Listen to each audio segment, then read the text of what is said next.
বাংলাদেশে জাতিসংঘের শান্তিরক্ষা বাহিনী মোতায়েন করার আহ্বান জানিয়েছেন ভারতের পশ্চিমবঙ্গের মুখ্যমন্ত্রী মমতা বন্দ্যোপাধ্যায়। একই সঙ্গে তিনি প্রতিবেশী দেশটিতে ধর্মীয় সংখ্যালঘুদের নিরাপত্তা নিশ্চিত করতে প্রধানমন্ত্রী নরেন্দ্র মোদীর ব্যক্তিগত হস্তক্ষেপ দাবি করেছেন। আজ সোমবার ভারতীয় সংবাদ মাধ্যম এনডিটিভির এক প্রতিবেদনে এ তথ্য জানানো হয়েছে। প্রতিবেদনে বলা হয়েছে, মমতা বন্দ্যোপাধ্যায় আজ বিধানসভার শীতকালীন অধিবেশনে যোগ দিয়ে এসব কথা বলেন। পশ্চিমবঙ্গের মুখ্যমন্ত্রী বলেন, বাংলাদেশে আমাদের পরিবার, সম্পত্তি ও প্রিয়জন আছে। কেন্দ্রীয় সরকার এ বিষয়ে যে অবস্থানই গ্রহণ করুক না কেন, আমরা তা মেনে নিই। তবে আমরা বিশ্বের যে কোনো স্থানে ধর্মের ভিত্তিতে নৃশংসতার নিন্দা জানাই এবং কেন্দ্রীয় সরকারের কাছে আবেদন জানাই, প্রধানমন্ত্রী হস্তক্ষেপ করুন। মমতা বন্দ্যোপাধ্যায় আরও বলেন, যদি বাংলাদেশে ভারতীয়দের ওপর হামলা হয় তবে আমরা তা সহ্য করতে পারি না। আমরা আমাদের লোকজনদের সেখান থেকে ফিরিয়ে আনতে পারি। বাংলাদেশের সাম্প্রতিক প্রসঙ্গ টেনে মমতা বলেন, ভারত সরকার বাংলাদেশের সংখ্যালঘু ইস্যুটি জাতিসংঘে তুলতে পারে, সেখানে শান্তিরক্ষী বাহিনী পাঠানোর কথা বলতে পারে।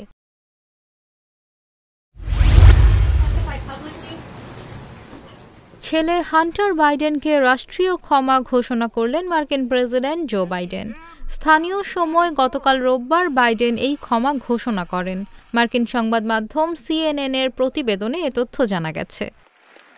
এক বিবৃতিতে বাইডেন বলেন, আমি আজ আমার ছেলে হান্টারের জন্য রাষ্ট্রীয় ক্ষমার অনুমোদন পত্রে স্বাক্ষর করলাম। এটি সম্পূর্ণ নিঃশর্ত ক্ষমা। হান্টারকে অন্যায়ভাবে শাস্তির মুখোমুখি করা হচ্ছিল।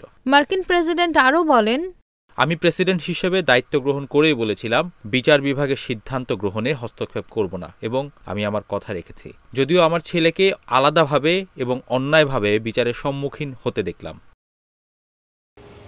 হান্টার চলতি মাসে আগ্নেয়াস্ত্র ও কর ফাঁকির মামলায় দোষী সাব্যস্ত হয়ে শাস্তির মুখোমুখি হতে যাচ্ছিলেন। তাই তো শেষ সময়ে ছেলেকে ক্ষমা ঘোষণা করলেন বাইডেন।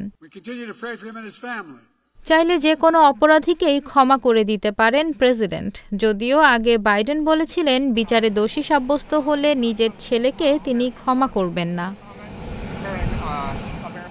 এর আগে গত সেপ্টেম্বরের শুরুতে কর ফাঁকির মামলায় দায় স্বীকার করেন হান্টার বাইডেন, আর গত জুনে আগ্নেয়াস্ত্র মামলায় দোষী সাব্যস্ত হন হান্টার।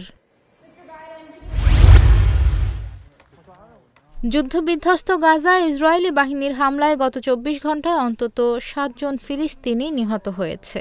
আহত হয়েছে অন্তত ১০৮ জন। ফিলিস্তিনি স্বাস্থ্য মন্ত্রণালয়ের বরাতে এ তথ্য জানিয়েছে যুক্তরাজ্য ভিত্তিক সংবাদ মাধ্যম মিডল ইস্ট আই। এ নিয়ে ৪১৭তম দিনের মতো হামলা চালালো ইসরায়েল। হামলায় এ পর্যন্ত ৪৪,৫০০ ফিলিস্তিনি নিহত হয়েছে। নিহতদের প্রায় ৭০%ই শিশু ও নারী। আহত হয়েছে ১,০৫,০০০-এর বেশি মানুষ।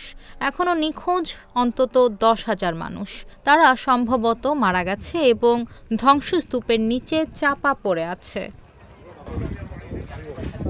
ফিলিস্তিনি স্বাস্থ্য কর্তৃপক্ষের মতে, গাজা উপত্যকা জুড়ে ধ্বংস হওয়া বাড়ির নিচে এখনও ১০,০০০-এর বেশি মানুষ নিখোঁজ রয়েছেন। গাজায় অবিলম্বে যুদ্ধবিরতির দাবি জানিয়ে জাতিসংঘের নিরাপত্তা পরিষদের প্রস্তাব সত্ত্বেও ইসরায়েল অবরুদ্ধ এই ভূখণ্ডে নৃশংস অভিযান অব্যাহত রেখেছে। ইসরায়েলি নির্বিচার হামলা গাজাকে ধ্বংসস্তূপে পরিণত করেছে। জাতিসংঘের তথ্য মতে, ইসরায়েলের আক্রমণের কারণে গাজার প্রায় ৮৫% ফিলিস্তিনি বাস্তুচ্যুত হয়েছেন। খাদ্য, বিশুদ্ধ পানি ও ওষুধের তীব্র সংকটের মধ্যে গাজাবাসী চরম মানবেতর জীবনযাপন করছে।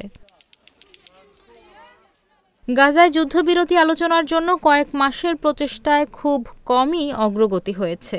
যুদ্ধবিরতি আলোচনা পুনরায় উত্থাপিত করতে কাতার, মিশর ও তুরস্কের সঙ্গে নতুন করে প্রচেষ্টা শুরু করেছে যুক্তরাষ্ট্র। হামাসের পক্ষ থেকেও অগ্রগতি লক্ষ্য করা গেছে। এরই মধ্যে মিশরের কর্মকর্তাদের সঙ্গে আলোচনা করেছে হামাসের একটি প্রতিনিধি দল। নবনির্বাচিত মার্কিন president Donald Trump Lebanese American ব্যবসায়ী মাসাদ বুলোসকে যুক্তরাষ্ট্রের মধ্যপ্রাচ্য ও আরব বিষয়ক উপদেষ্টা হিসেবে মনোনয়ন দিয়েছেন। স্থানীয় সময় রোববার নিজের সোশ্যাল ট্রুথে একটি পোস্টে ট্রাম্প এ তথ্য জানান। মাসাদের ছেলে মাইকেল ট্রাম্পের মেয়ে টিফানির স্বামী। সোশ্যাল ট্রুথে ট্রাম্প লেখেন, আমি এটা ঘোষণা করতে পেরে গর্বিত যে মাসাদ বুলোস প্রেসিডেন্টের আরব ও মধ্যপ্রাচ্য বিষয়ক জ্যেষ্ঠ উপদেষ্টার দায়িত্ব পালন করবেন। একদিন আগেই ট্রাম্প তার আরেক মেয়ের শ্বশুর চার্লস কুশনারকে ফ্রান্সে পরবর্তী মার্কিন রাষ্ট্রদূত নিয়োগ দিয়েছেন। চার্লস কুশনার ট্রাম্পের মেয়ে ইভাঙ্কার শ্বশুর। ট্রাম্পের নির্বাচনী প্রচার শিবিরে সক্রিয় ছিলেন মাসাদ বুলোস। বিশেষ করে আরব আমেরিকান মুসলিম ভোটারদের মন জয়ে তিনি ভূমিকা রেখেছেন। আগামী ২০ জানুয়ারি যুক্তরাষ্ট্রের ৪৭তম প্রেসিডেন্ট হিসেবে শপথ নেওয়ার কথা ট্রাম্পের। গত ৫ নভেম্বরের নির্বাচনে তিনি বর্তমান ভাইস প্রেসিডেন্ট কমলা হ্যারিসকে হারিয়ে প্রেসিডেন্ট নির্বাচিত হন।